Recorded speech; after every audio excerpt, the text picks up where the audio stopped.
a stay-at-home dad, watching Disney movies he never had. His daughter digs through all the VHS, crushing the classics in a princess dress. Informed like Scuttle, Kurt's got your ticket, making it real like Jiminy Cricket. Most are off the Captain Hook, but if the Tweedledum, he'll be taking more shots than Bambi's mom. Leaves him raised like Simba, or cracked like the beach dishes. He'll show you a whole new world, you won't need 3 wishes. Stay at home, Disney Dad.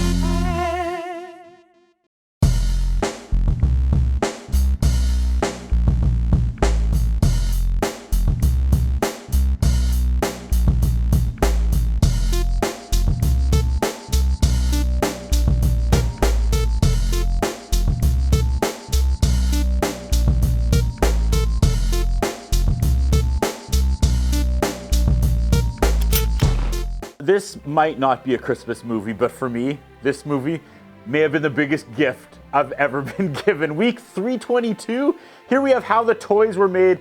This was a f***ing wild ride. Levels I never thought imaginable in a Disney movie were reached. We pressed play, made for video, Disney Channel and home video, Walt Disney Studios showcase, black screen and synth to start, like a lot of just black screen and synth. We start with some construction site toy set on a table. There's moving plastic dump trucks and all that good stuff. We go to a fish tank. The fish are talking, but then no swerve. We go behind the fish tank, and out walks a couple toys. And it's the toys that are talking. They're wind-up talking toys. This feels like the original 80s Toy Story. What did we do before we met Robin, they ask. This is Toy Story. There's a talking clock and a Barbie. They all want to know where they came from. It's like an existential crisis in Toyland here today. The blonde Barbie wants to know where she came from, but she doesn't want to think too hard about it. Classic 80s female depiction. Just, it's time we got an answer, they conclude. This is like that show Seth Green used to do with toys, only not mean. The creepy dog says, "Peepers is at it again," and I forever want this clip. Peepers is at it again. Some lotion bottle thing explodes. They're gonna elect a committee. Whee, this is a fun movie. Robin comes into the room and they all hide. No, they don't. But then this thing, Peepers, comes out and starts talking to her. He asks Robin, "Where did we come from?" And Robin rubs her temple and goes, I don't know, where did I come from? Great question. Mom and Dad, where did I come from? Before poor Robin can get the talk, Peepers is like, no, don't ask your parents that. I was asking about us. No matter which character says the name Peepers, I giggle. Robin says she wants to tell an adult, and the toys are like, no, Robin, you must never tell an adult, Robin. You must never tell an adult. She says, I got you at the toy store, but I don't think you were born there.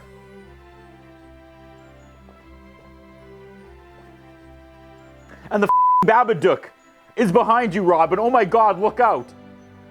She says you can ask an old toy at the toy museum, but they will have to go to the toy museum alone because it's in the middle of the night, so Robin just can't leave her house.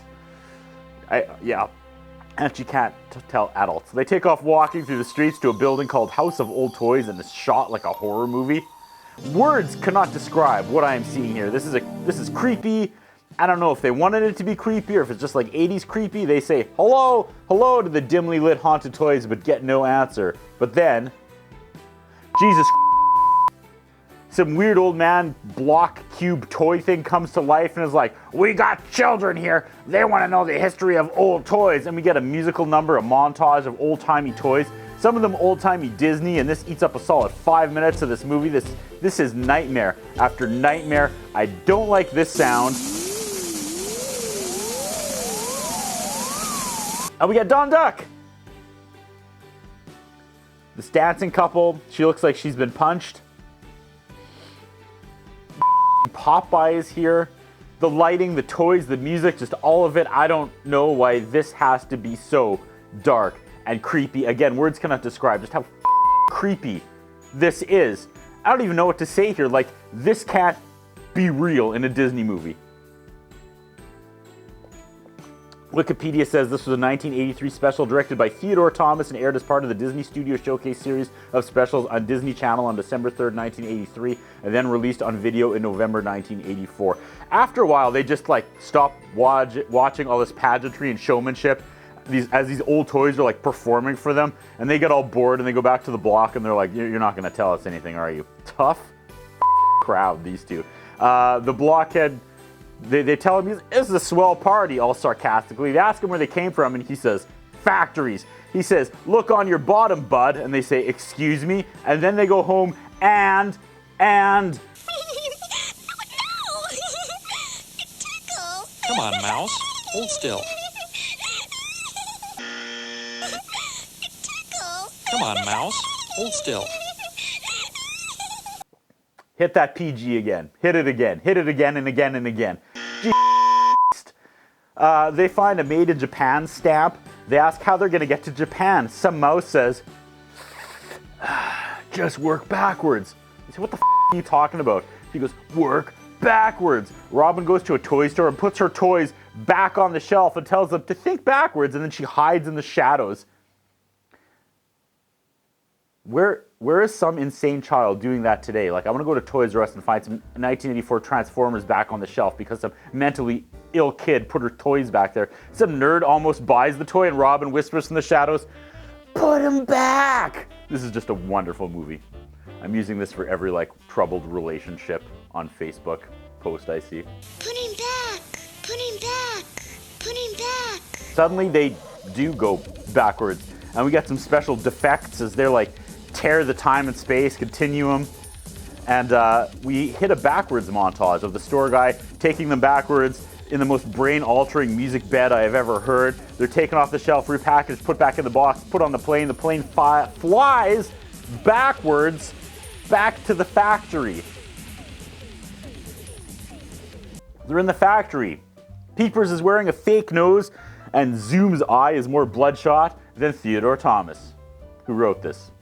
Right? That's a joke. That's a high joke, right? Because he was clearly high, so his eye was, but it doesn't matter. Some clan toys come out with some ladybug toys, and there's another montage, this time to like pre-porn music, you know, like when they're first like flirting in the gym or the bank or wherever the scene takes place. So I've heard.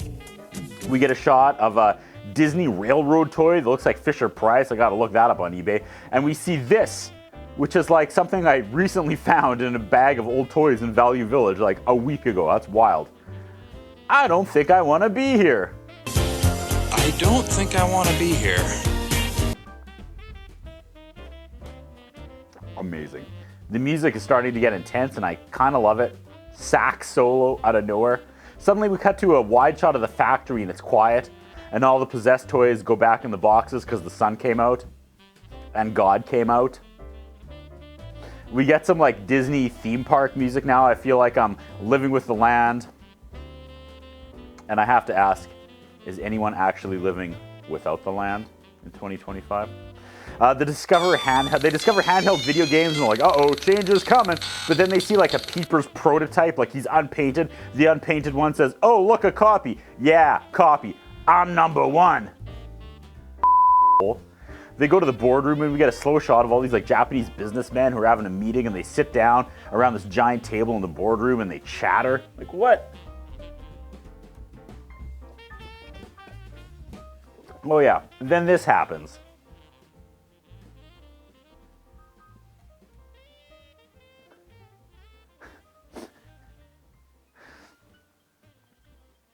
What the f*** that? They never go back to that. They pick up Peepers and Zoom, and this one guy hears them talk. He takes them to the production line. This guy says he has baby pictures, and he shows them like their designs on graph paper. They realize this guy designed them, and He designed us.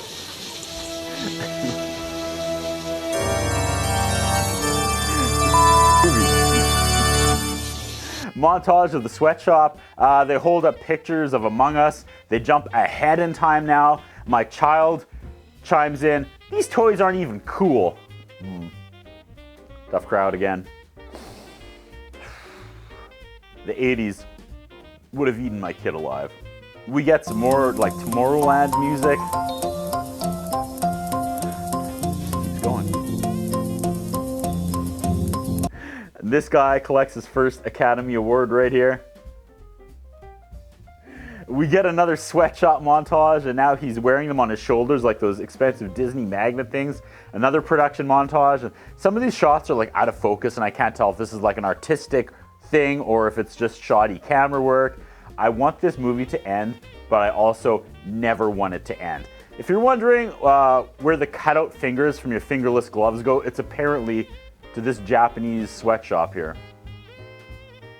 He explains these toys can talk only because someone loves them. We're getting deep in the weeds here, folks. And then this happens. Jeepers. Jeepers. Jeepers. Kind of creepy. He says, Wow. You're on television.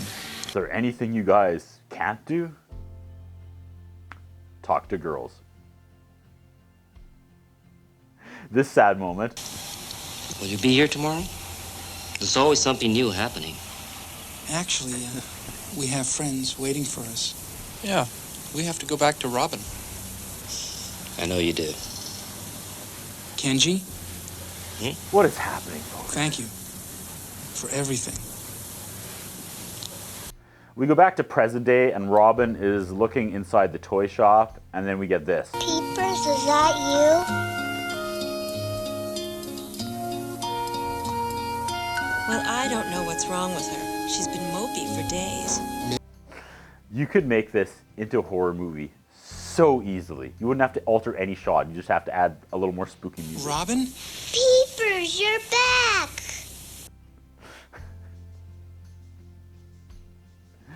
They tell Robin they brought back some friends to her bedroom. Kenji? No. Hit it again. Jeez. We get a 1983 song about toys. I don't understand any of this. This is a fever dream. I don't do drugs, but if I did do drugs, this is what drugs would be like, right? This is what doing drugs feels like, this movie. How does one even end this? We dissolve out of a, oh yeah. We probably dissolve out of a daydream that Robin's, she's in her closet covering her ears while her parents fight downstairs. No, we end with this. My adult son is watching it with us because I made him, and he recognizes some names in the credit. Ryuichi Sakamoto. He says, that guy's awesome. He was the top sync guy in the 80s who put out a bunch of solo albums, and he's also a third of Yellow Magic Orchestra, and he won an Academy Award. Just like Kenji. Hey, hey, wait, we get a commercial for, quote, other Christmas Disney tapes. This is like, is Die Hard a Christmas movie? Is Where the Toys Came From a Disney movie and a Christmas movie? I loved every second of this. I don't know why. Merry Christmas?